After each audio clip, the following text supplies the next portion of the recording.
India का advantage है दुनिया भर में। ये वाहिद मुल्क है जिसके नाम पे एक ओशन है। ये अब तक नहीं इंडिया समझ सका कि ना कोई अमेरिकन सी है, ना चाइनीज ओशन है, ना रशियन ओशन है, ना अफ्रीकन ओशन है, लेकिन इंडियन ओशन है। इंडिया ने रशिया के साथ, और अभी देखें 3 दिन पहले कितनी मैसिव उन्होंने डिफेंस डील्स की है, जो कोई और मुल्क करे तो यूएस सैंक्शंस उसमें आ जाए, मगर उसके बावजूद ये प्रिवेल कर रहे हैं। और इसके और बहुत ही यानी कि आप देखें किस तरह से अपने नेशनल इंटरेस्ट जो है वो इंडिया सर्व करता है कि रशिया से भी दोस्ती है जो कि आर्च राइवल है यूएस का, और यूएस के साथ तो आप जैसे फरमा। दुनिया की सबसे बड़ी डेमोक्रेसी, दुनिया में कहीं इलेक्ट्रॉनिक वोटिंग ऐसे नहीं होती है। गांव गांव के अंदर जाके hundreds of millions of people are voting in a series of elections. कभी ये आपने सुना नहीं कि बेईमानी हो गई, लूट मर गया, डिब्बे लेके को भाग गया। Everything is happening. एक दफा नहीं, कितनी दफा गवर्नमेंट जीतती है, हारती है। आपकी औकात क्या है कि आप डेमोक्रेसी की बात करें? अपनी जात झूठी बताते हैं, आप जलंधर के बनते हैं, आप नियाजी पठान हैं।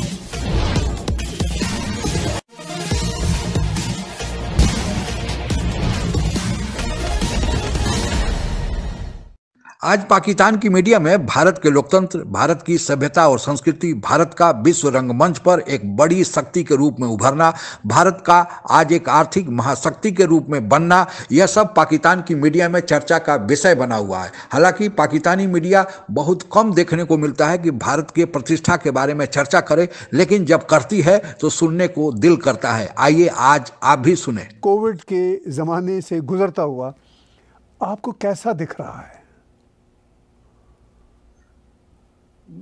देखिए, भारत का एक सेंट्रल रोल है ह्यूमन सिविलाइजेशन में। ये एक सोचने वाली बात है कि हर आजकल का जो मुल्क है, वेस्टर्न सिविलाइजेशन देख लीजिए, इस्लाम का जो ग्रिप है मिडिल ईस्ट में उसको देखिए, चाइना को देखिए, तो Bharat on its own, Hindustan जिसे कहते हैं हम, वो अपने तौर पे एक 5-6 हजार साल पुराना सिविलाइजेशन है, जहां से दुनिया की हर सोच निकली। संस्कृत जहां हुई, उस जबान कहां कहां पहुंची, उससे सीखने के लोग कहां कहां से आते थे। और अभी रिसेंटली यानी 300-400 साल पहले तक यहाँ की यूनिवर्सिटीज जो थी, नालंदा खास तौर पे, तक्षशिला, ये सब लोग आते थे हिंदुस्तान और हिंदुओं से सीखने।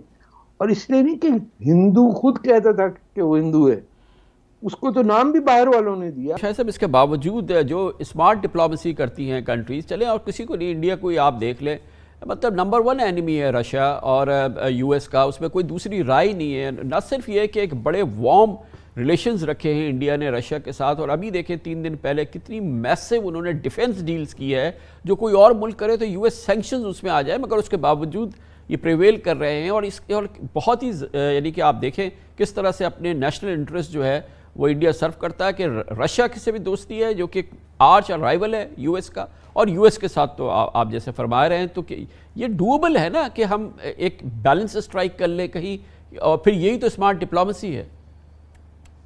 मैं समझता हूं बिल्कुल सही कहा आपने। अब यही हिंदुस्तान ने रूस से S-400 मिसाइल्स दी हैं और अमेरिका कानून के तहत पाबंदी लगनी चाहिए, लेकिन जब तुर्की ने ये मिसाइल लिए S-400, उसके खिलाफ तो उन्होंने पाबंदियां लगा दी, लेकिन हिंदुस्तान के खिलाफ नहीं लगाई, क्योंकि हिंदुस्तान उनका हलीफ बना हुआ है।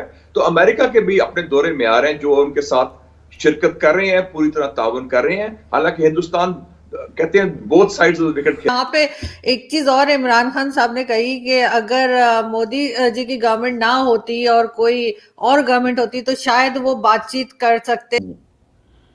इंडिया का एडवांटेज है दुनिया भर में। ये वाहिद मुल्क है जिसके नाम पे एक ओशन है।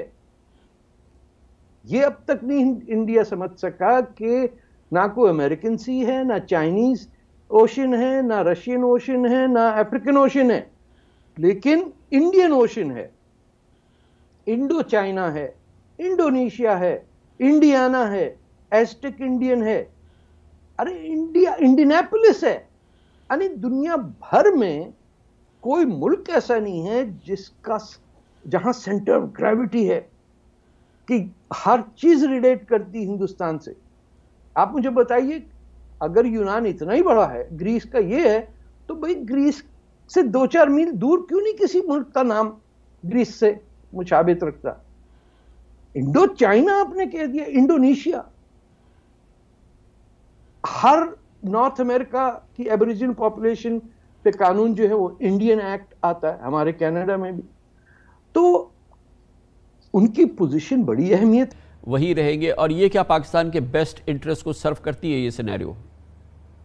नहीं, मेरा नहीं ख्याल कि ये एक फोन कॉल के हॉस्टेज होने चाहिए। मेरा अपना ख्याल है कि अमेरिका ने 2 बुनियादी स्ट्रेटेजिक फैसले किए हैं इस खत्ते के बारे में। नंबर 1 के उनके स्ट्रेटेजिक हवाले से जुनूब मगरबी एशिया में, साउथ वेस्ट एशिया में उनका बेहतरीन हलीफ, बेहतरीन दोस्त, बेहतरीन स्ट्रेटेजिक पार्टनर हिंदुस्तान होगा, जिसको वो मजबूत करेंगे, जिसको वो प्रमोट करेंगे चीन के खिलाफ। उसके पाकिस्तान के लिए नुकसान हैं। और दूसरा, अमेरिका ने फैसला किया है कि हम चीन का मुकाबला हर सतह पर करना चाहते हैं, चीन को अपना दुश्मन समझते हैं, चीन को अपना हरीफ समझते हैं, और जहां मुमकिन हो चीन के खिलाफ ममालिक को शामिल करेंगे। तो वो भी हमारे मफादात के खिलाफ। दुनिया की सबसे बड़ी डेमोक्रेसी, दुनिया में कहीं इलेक्ट्रॉनिक वोटिंग ऐसे नहीं होती है। गांव के अंदर जाके hundreds of millions of people are voting in a series of elections. कभी ये आपने सुना नहीं कि बेईमानी हो गई, लूट मर गया, डिब्बे लेकर को भाग गया। Everything is happening. एक दफा नहीं, कितनी दफा गवर्नमेंट जीतती है, हारती है। आपकी औकात क्या है कि आप डेमोक्रेसी की बात करें?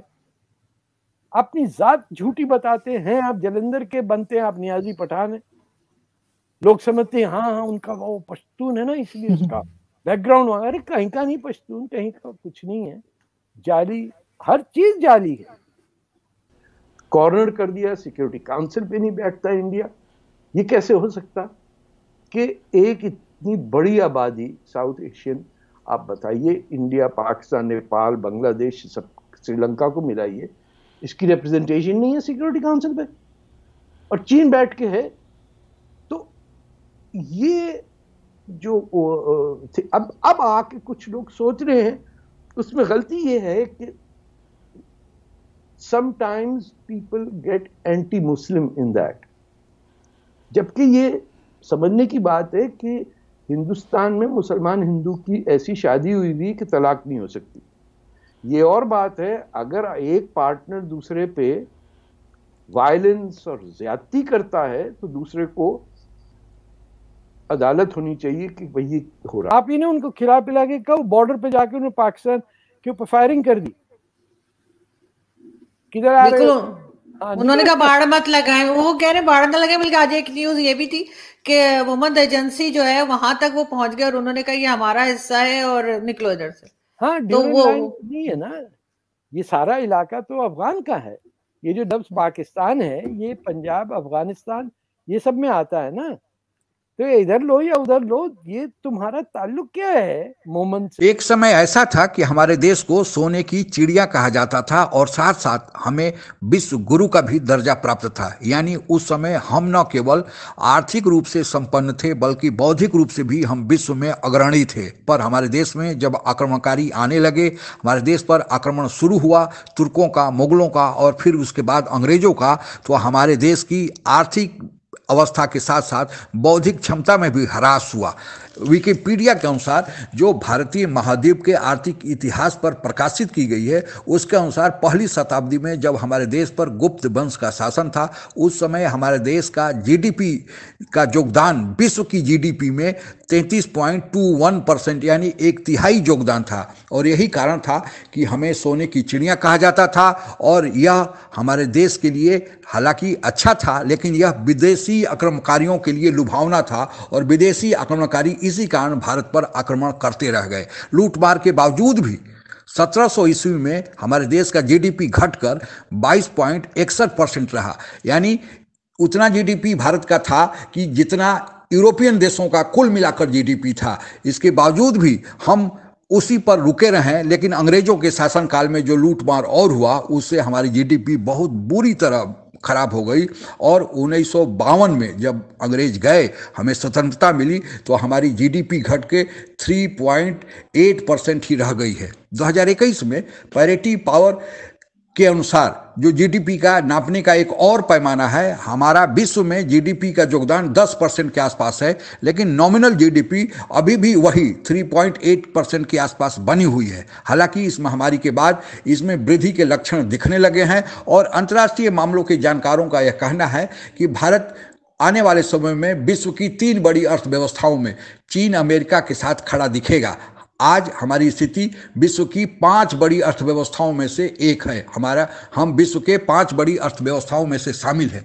इसके साथ साथ जहां तक बौद्धिक क्षमता का सवाल है, हमारे देश में आप लोगों को पता ही होगा कि वेद, पुराण, रामायण, महाभारत आदि ऐसे ग्रंथ थे और आज भी हैं जिन पर विदेशियों द्वारा रिसर्च किया जा रहा है। उसमें दिए गए सूत्रों का वे लोग लाभ पहुंचा रहे हैं, लेकिन जब आक्रमणकारी आए तो पहले हमारे नॉलेज के स्रोत यानी ज्ञान जहां से मिलता था उसको ही नष्ट करना शुरू किए। और इसका सबसे बड़ा उदाहरण है नालंदा विश्वविद्यालय, जो दुनिया का सबसे प्राचीनतम पुराना विश्वविद्यालय माना जाता है और उसे 1202 में बख्तियार खिलजी ने आग लगाकर नष्ट कर दिया। लेकिन विडंबना यह है कि उसी बख्तियार खिलजी के नाम पर नालंदा के पास ही बिहार में एक बख्तियारपुर स्टेशन आज भी कायम है। तो अगर हमारे प्रधानमंत्री की यह सोच है कि हमें फिर सोने की चिड़िया हमारे देश को और हमें विश्व गुरु का दर्जा मिलना चाहिए और उसके लिए अगर वे प्रयासरत हैं, तो इस देश के नागरिक के नाते आह्वान है कि हम लोग भी उसमें योगदान दें और सरकार के हाथों को मजबूत करें। आज के लिए बस इतना। जय हिंद।